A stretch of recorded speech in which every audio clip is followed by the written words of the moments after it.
ladies and gentlemen, for those and many other reasons, it's my great privilege to introduce the President of the United States, Barack Obama.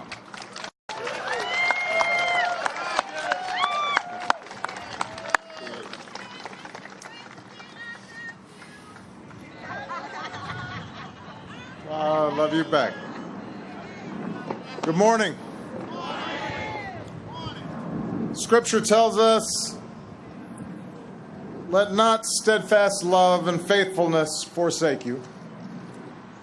Write them on the tablet of your heart.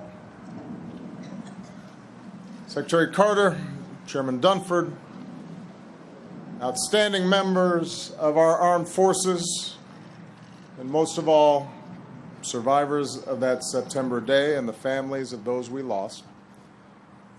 It is a great honor once again to be with you on this day, a day that I know is still difficult, but which reveals the love and faithfulness in your hearts and in the heart of our nation. We remember and we will never forget the nearly 3,000 beautiful lives taken from us so cruelly, including 184 men, women, and children here, the youngest just 3 years old. We honor the courage of those who put themselves in harm's way to save people they never knew. We come together in prayer and in gratitude for the strength that has fortified us across these 15 years. And we renew the love and the faith that binds us together as one American family.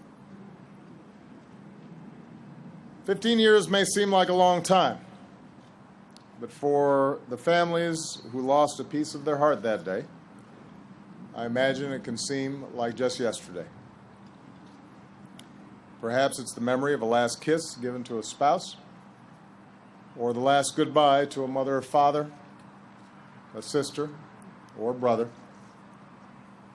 We wonder how their lives might have unfolded, how their dreams might have taken shape. And I am mindful that no words we offer or deeds we do can ever truly erase the pain of their absence. And yet you, the survivors and families of 9/11, your steadfast love and faithfulness has been an inspiration to me and to our entire country. Even as you've mourned, you've summoned the strength to carry on. In the names of those you've lost, you've started scholarships and volunteered in your communities and done your best to be a good neighbor and a good friend and a good citizen. And in your grief and grace, you have reminded us that together, there's nothing we Americans cannot overcome. The question before us, as always, is how do we preserve the legacy of those we lost? How do we live up to their example?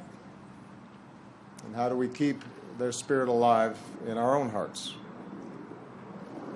Well, we have seen the answer in a generation of Americans, our men and women in uniform, diplomats, intelligence, homeland security, and law enforcement professionals, all who have stepped forward to serve and who have risked and given their lives to keep us safe.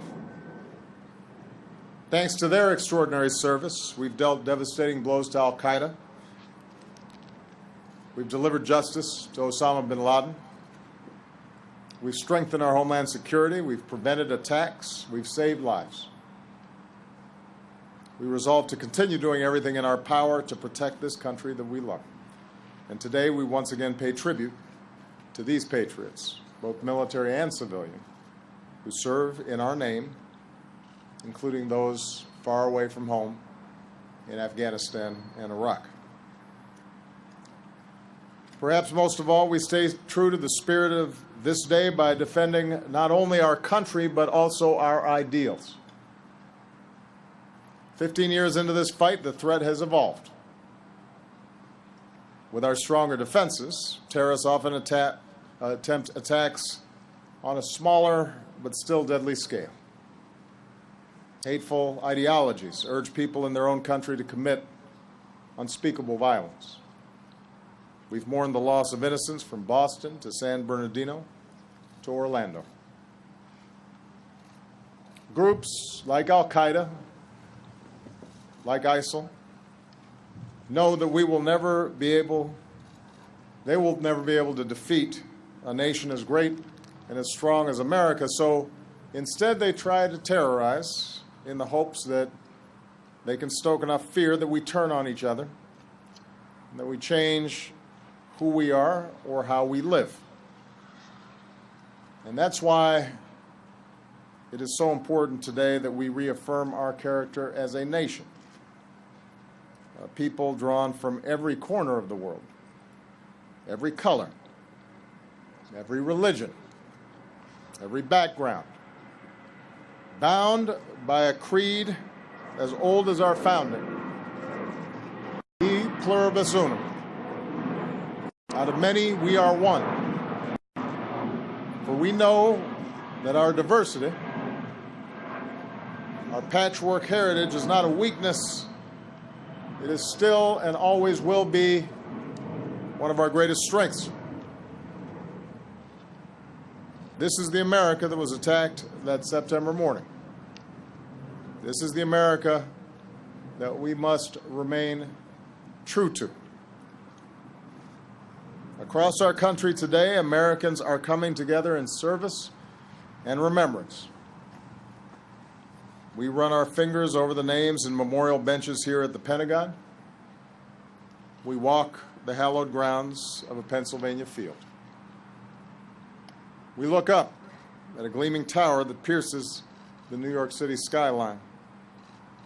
But in the end, the most enduring memorial to those we lost is ensuring the America that we continue to be, that we stay true to ourselves, that we stay true to what's best in us, that we do not let others divide us. As I mark this solemn day with you for the last time as president, I think of Americans whose stories I've been humbled to know these past 8 years. Americans who I believe embody the true spirit of 9/11. It's the courage of Wells Crowther, just 24 years old, in the South Tower, the man in the red bandana who spent his final moments helping strangers to safety before the towers fell. It's the resilience of the firehouse on 8th Avenue, patriots who lost more than a dozen men, but who still suit up every day as the pride of Midtown. It's the love of a daughter, Peyton Wall of New Jersey, whose father, in his last moments on the phone from the towers, told her, "I will always be watching over you." It's the resolve of those Navy SEALs who made sure justice was finally done, who served as we must live as a nation, getting each other's backs, looking out for each other, united, one mission, one team. It's the ultimate sacrifice of men and women who rest for eternity not far from here in gentle green hills in perfect formation. Americans who gave their lives in faraway places so that we can be here today, strong and free and proud. It's all of us, every American who gets up each day, lives our lives, carries on. Because as Americans, we do not give in to fear. We will preserve our freedoms and the way of life that makes us a beacon to the world.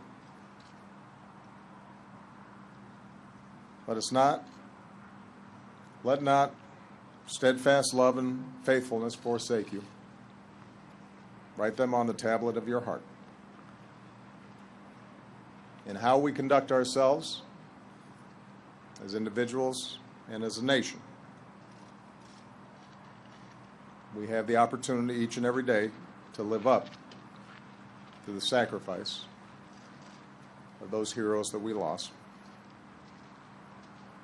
May God bless the memory of the loved ones here and across the country. They remain in our hearts today. May He watch over these faithful families and all who protect us. And may God forever bless the United States of America.